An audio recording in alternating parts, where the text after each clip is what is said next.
Super T Series pumps are equipped with a suction check valve to reduce the constant repriming associated with other self-priming pumps.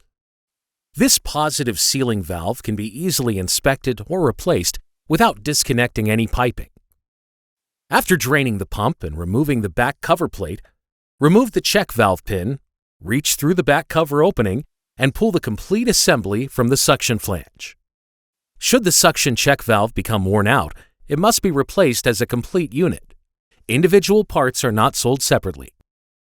The check valve has a blowout center that limits excessive volute pressure. Should pressures exceed normal limits, this center is designed to fail, thus protecting the pump casing. A machined valve seat integral to the suction flange assures a positive seal of the suction check valve. Only the flange would need to be replaced should the seat become worn.